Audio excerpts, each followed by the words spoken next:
Tonight, a call for investment into North St. Louis to ensure the fabric of historic communities isn't ripped apart for good. In recent years, local groups have worked to eliminate what's known as the Delmar Divide. Opportunity on one side of the boulevard, disinvestment on the other.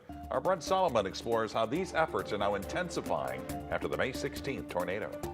If St. Louis and our arch is known as the gateway to the west, if you will, in many ways where we are positioned in this central portion of the city of St. Louis, we're the gateway where the county meets the city. Yet for so long, that gateway has reflected a tale of two distinct differences.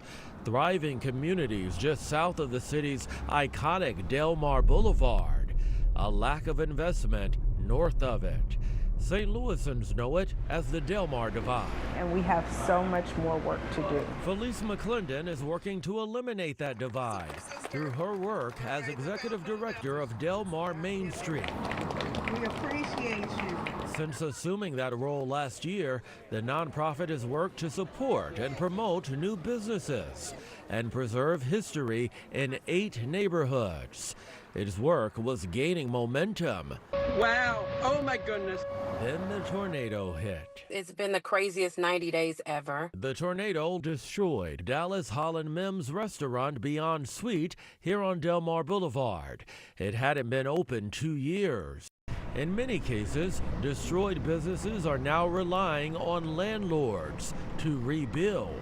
I drive past at least once or twice a week just to see if anything's started in terms of construction, and it does not look like it. To be quite honest with you, the insurance companies aren't acting with any expediency to make us whole again. John Nix is both a business owner and a landlord on Delmar. My tenants, this is their livelihoods. A lot of times people forget that a small business, they represent the number of households as they have employees. So if a small business employs 10 people, 20 people, 50 people, that's how many households. Many of those households were torn apart and underinsured. I mean, we have people having $60,000, $70,000 worth of insurance on homes that they can't put the roof back on for that, much less redo the house. These homes are relics. They're nice homes.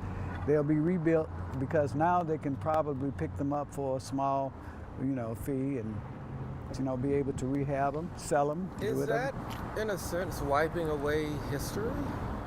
It is. Some of these neighborhoods where black people moved into for like the first time from downtown. Some of these homes were like the first homes ever purchased by minorities in this area. Points that are now magnifying Delmar Main Street's efforts more than ever. There are people who have been here for generations and have never left home. This is home, and we need to make sure it stays that way so that they still can call this community home. So it's that model for revitalization that doesn't have to mean gentrification, but that engages community participation to just be a part of growing that space to make places for people so that the community is economically thriving and vibrant and pouring into the economy. McClendon is calling on the entire region to play a role in manifesting that mission. I've never been in an airport and met someone say, I live in Afton. When someone asks you where you're from, you say, I live in St. Louis. When you talk about the Cardinals, it's the St. Louis Cardinals. This is what we all share. In the same way, post-Ferguson, we had a Ferguson Commission. We need a task force. We need eyes on this for both the short term and the long term. Planning, investment, leadership to set St. Louis on a path to bounce back, perhaps better than before. This is our city, and this is our time. Brent Solomon, 5 on your side.